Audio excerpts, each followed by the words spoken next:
mayroon tayong i-test na ECU, no? Galing to sa customer. Hindi daw nila malaman-laman kung sira tong ECU o hindi. So alamin natin ngayon kung ang ECU ay gumagana pa o hindi. Wala siyang power, no? Ayaw umaandar talaga. So namumutok-mutok ang mga fuse. Umaandar naman to paminsan-minsan, pero talagang hanggang sa totality na daw. So sa ngayon, pinapadala sa atin para masubok. So subukan natin yung advanced diagnostic tools natin, no? Kung may kakayanan siyang mag-detect.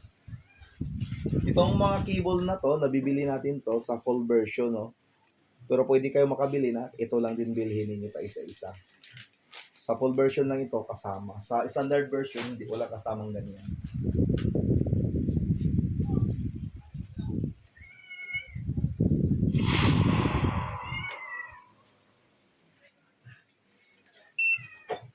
Well, Diskin CT with notification.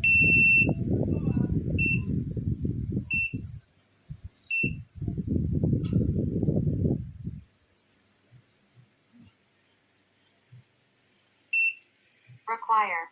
Connect motor scan tab with ECU. You use ECU test cable PM, VS1319. This cable is extra option. It is not included of standard accessories package. Please contact email dt.auto@gmail.com to order it.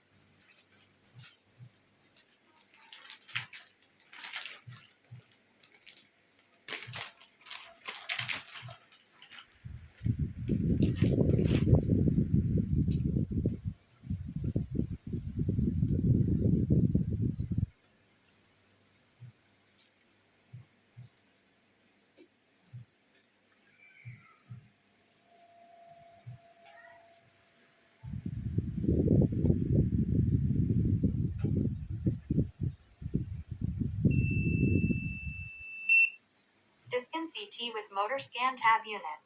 Please supply 12 VDC, 15 VDC power.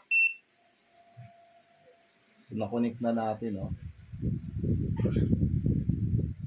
ECU natin. Require. Plug and connect the test cable to the ECM according to the diagram above. So hindi ka na maliligo, no? May pin-out na siyang pinapakita sa pag-umpisa pa lang hanggang sa matapos, no? So sundan mo na lang ito para mas madali mo magawa. Require. Supply power for motor scan tab. Use power cable PN, MTD08 power. So, ito yung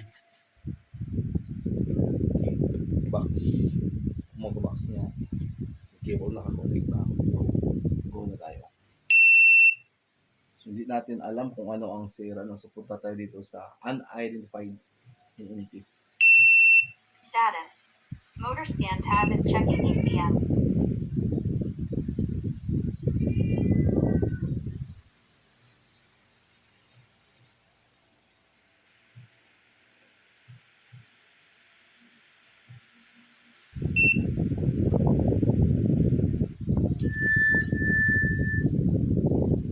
Fault code is 1605.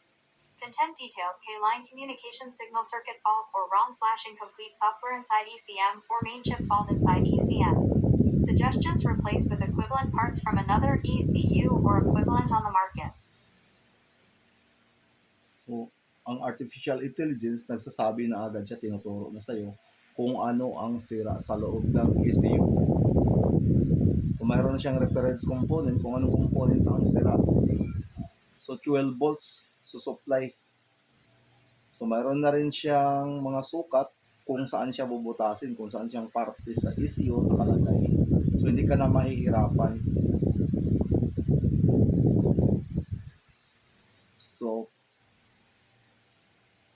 ma-prove natin na itong ECU na to sira na. So, kailangang repair or papalitan ng panibagong ECU.